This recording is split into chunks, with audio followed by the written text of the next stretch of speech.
right, why don't we start this budget hearing? Sorry, we're a little behind. Okay, so police, tab 15, Auditor Jody Baldwin. Jody? Good afternoon. I'd like to welcome everyone here today to the Police Department's fiscal year 2020 budget hearing. The department's analysis is presented under tab 15 in your books.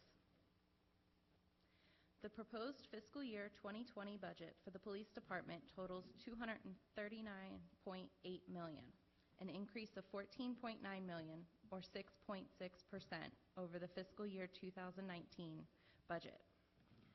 The general fund portion of the budget totals $231.1 million, an increase of $17.9 million or 8.4%, primarily due to personnel cost.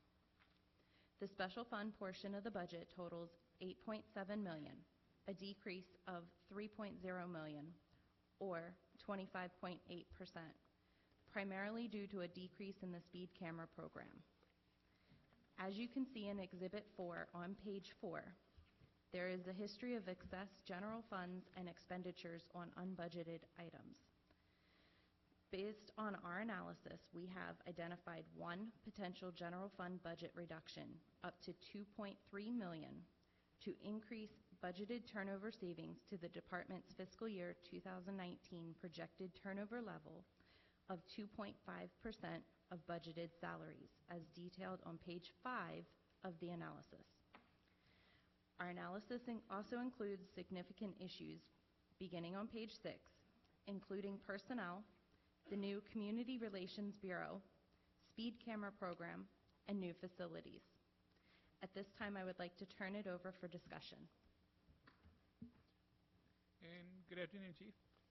Good afternoon, Mr. Chairman, members of the council. Thank you for having us today. Of course, we're looking at no cuts. Public safety is very important. I think it's the most important service that we give our citizens, and that is making them safe and secure. Any budget cuts that we have, I think, would potentially adversely impact the ability to provide that service. One of the things that's not in the budget that I want to talk about quickly are the recent settlement with the FOP, which amounts to $14.6 million. That's not included in our budget. We think we're going to need additional funds. Half of it, okay. Half of it is included. Thank you, Mr. Blades. Appreciate it. No problem. Also, there were increases of $500 per police officer, increase in tuition reimbursement, and the meal allowances, which amount to about $400,000, and that is not included in our budget. So I think that, and as for the turnover, the average in 15 and 16 fiscal years was 2.27 and 3.4. The 5-year average was 3.12, and we're anticipating a 3.19 per pay turnover. And I think that that's going to increase the amount of money that we're going to need for payouts for people leaving the department. So I think that we should keep whatever money that you propose that would be saved by cutting the turnover rate, but I truly believe that we're going to experience people leaving the department, and that will have an adverse impact on us. As for recruiting, we currently have a class in of 26. We are expecting in June for a class of at least 35, 40 maybe. And we are putting together a potential for a lateral class in August, which we would accept applications from out of state and work with the Maryland Police and Correctional Training Commission in comparative compliance to certify those people with an abbreviated training academy to be police officers in the state of Maryland. I urge you not to make the proposed turnover reductions or any reductions in our proposed budget. Thank you. Thank you, Chief. I'd like to open up the council for any types of questions or comments. Councilman Patoka. Thank you, Mr. Chair. Thank you, Chief. I want to first point out outstanding work that want to share with you that Captain Rogers and Captain Buckingham are doing with their teams out in the Pikesville precinct and the Franklin precinct for you and your command staff that are here.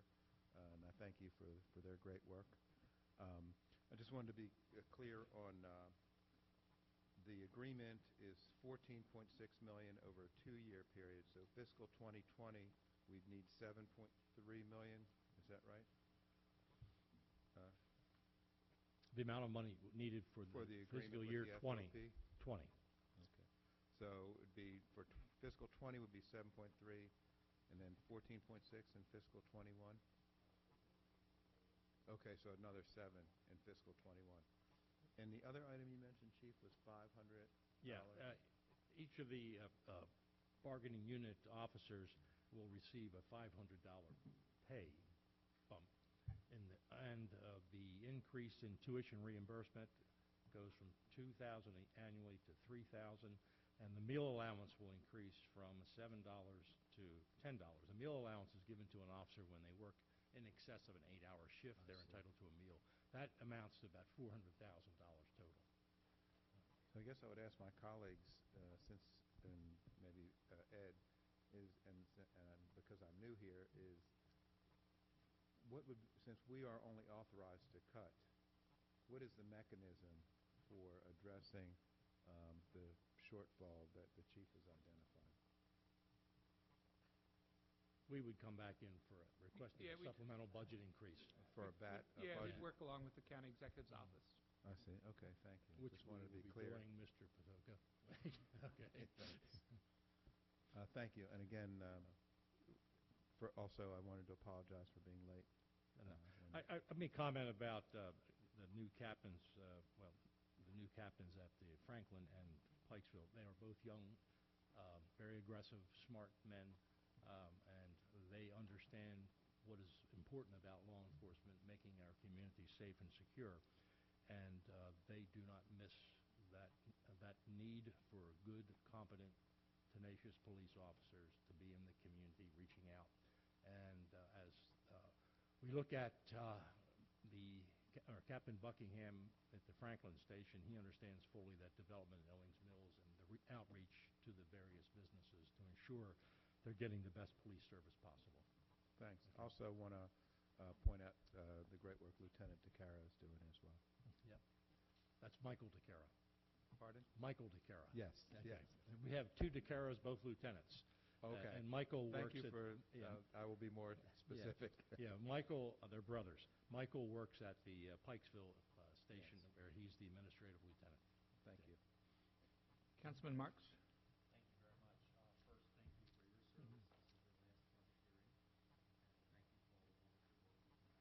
service. This is your last public hearing. And thank you for all the wonderful work that you've done in the area and all over the county. And thank you for the terrific service of the 3 captains that have had precincts in my districts, Captain Brown, Captain Triplett, and Captain Connor. Have you seen the letter from the Fraternal Order of Police about standby pay? No, I have not. We just got it. I suspect other members may have questions, but basically the Fraternal Order of Police is taking, is objecting to the reduction in standby pay of $764,222. The point they make is that this is a provision negotiated with the Fraternal Order of Police, and that any change must also be negotiated with the FOP, any change in the budget. And the point they make is that they don't want to see us leading to more litigation. I don't know if you had any thoughts on that. Well, certainly they have the absolute right to file suit if they think it's appropriate. We've met with the administration. We internally met to talk about, we had 50 officers or 50 positions, not officers, 50 positions that were receiving standby pay. And we candidly thought that we could pare that down. And it's down to 20 positions and 3 bureaus. And the bureau chiefs got together, made that decision collectively, and it is a cost savings of over $700,000. In these tight physical times, we're looking at where can we save money and ensure that we don't diminish our delivery of police service. Okay. Has there been any recent discussions with I do not know if there has been or not. I haven't seen the letter. I have not had a discussion about the FOP in their concern with the reduction of the standby pay. Okay. I think I'd probably be speaking for a lot of folks up here and saying we want to avoid litigation wherever possible. Mhm. I think it's good that the administration is winding down one of those lawsuits that's out there, and if we can please have a dialogue in the next day or two, that would be very, very helpful. Thank you. Okay, thank you, Mr. Marks. Chief, a question on the exec corps. As you know, the exec corps wasn't part of the FOP settlement. Yes. Have we made any progress, any other conversations since then to kind of look at that issue and kind of discuss it with the administration? Well, the meet and confer group consists of Major James Monahan, Captain Michael Cortez, and Captain Lamont Martin. They've met with the administration, and they've talked about the compression issue, that is that the pay difference between the proposed lieutenant's pay on July 1st in comparison to what the captain would make, and the concerns they have. And one of the real concerns, of course, is the competitiveness to move into a rank like captain where you fall outside of the Fraternal Order of Police. You don't receive comp time, you don't receive overtime, and you're at the call 24 hours a day, 7 days a week. And that has been brought to the attention of the administration, and hopefully it can be resolved in favor of the executive corps. But that's a decision that the administration will need to make after they look at the potential cost and the value in it. One thing, candidly, that happens is that when there's no real incentive to move on, we have 70-plus lieutenants, I think it's 74. Those lieutenants won't be taking promotional exams for the captain's position. Unless, of course, that you like the idea of moving up in rank and being in charge. But we've got quality people in both lieutenant and captain's rank, the majors and the colonels. And the executive corps is that nucleus of people who make sure that the police officers get what they need and that we get the right delivery of the police service to our citizens. But I think a decision may be coming soon on that one. I don't know the exact date. I was not privy to the conversations, and I haven't participated in them. Yeah. Thanks. Other questions, comments from the council for the chief? How about the new guy, Yes. Councilman Vitoka? Thank you, Mr. Chair. I have a question, I think, for Ms. Rogers and Mr. Blades on the bat. So if the $7 million for fiscal 20 is not in the budget that's submitted by the executive, it is in the, okay, never mind. I think the issue that the chief was referring to is that when we did the budget estimates, it was based on 13.9, 14 million. And as we have now really done more thorough, detailed calculations so we can get each individual member's calculation, it's coming in a little bit higher. So we're going to have to find those funds in FY20. So a turnover cut would just exacerbate the issue and us having to find funds. I see. Thank you. I misunderstood the location of the funds, so I understand.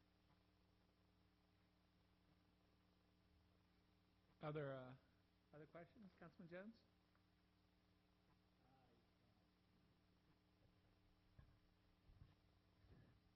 Actually, give me 1 second. Let me finish. I think I understand. I'm good. You good? Councilman Catch? Councilman Crandall? That's an easy one. Thank you. Hey, thanks, Chief. Thanks for being nice to me on my last go-round at the budget hearings. Appreciate it. I think you have bipartisan consensus, Chief, which is great. I think you're 7-0. Yeah. I think. Thank you all very much. Thank you. Thank you, Chief. Don't count your chickens, Quirk.